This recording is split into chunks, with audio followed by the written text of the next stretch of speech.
Discussion of the Stratospheric Ozone Protection Program also involves discussion of the Montreal Protocol, but we'll discuss international environmental laws in our last class. The Ozone Program was implemented in the 1990 amendments to the Clean Air Act. The law required EPA to set up a program for phasing out production and use of ozone-destroying chemicals. The law focuses on regulating production of ozone-depleting substances, or ODSs, as opposed to emissions of ODSs.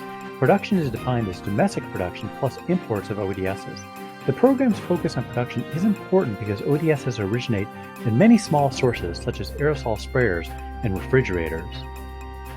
The challenge here, and it's one that also relates to climate change, is how to effectively regulate phasing out so many different sources. The advantage with the Ozone Protection Program is that the list of ODSs containing products is limited and the number of manufacturers of ODSs are small. Thus, the impact on industry, while significant, was manageable. The program has two phases. In Phase 1, which began in 1991 and lasted until the year 2000, the most potent ODSs were phased out first.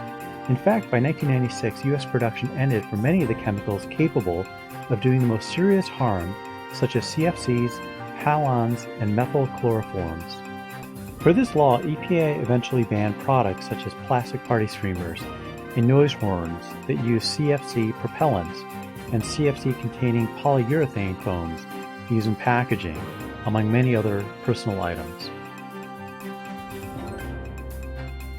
In Phase 2 of the program, the law addressed Class 2 substances. These are hydro-CFCs, which were introduced as temporary substitutes for CFCs. The law required that all hydro-CFCs be phased out entirely by 2030, so we're in Phase 2. Most HCFCs were to be phased out by 2015, but there's an exemption that lasts from 2015 to 2020 for products that are recycled, completely consumed in the production line, or used as a refrigerant in appliances manufactured before 2020. So there's still products out there today with HCFCs. HCFCs are currently being replaced by hydrofluorocarbons, which are not an ozone-depleting substance, but act as a potent greenhouse gas. The Montreal Protocol was amended to reduce the HFCs with the goal of an 85% reduction by 2036. There are numerous exemptions to the phase-out of ODSs. Most of the exemptions are based on social, economic, or public health considerations. You can see some listed here for aviation testing, medical devices, fumigating imports and exports, and emergency equipment.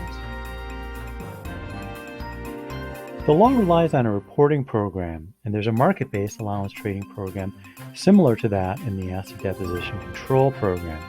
Finally, there's a labeling program for all products that contain or are made through the use of ODSs.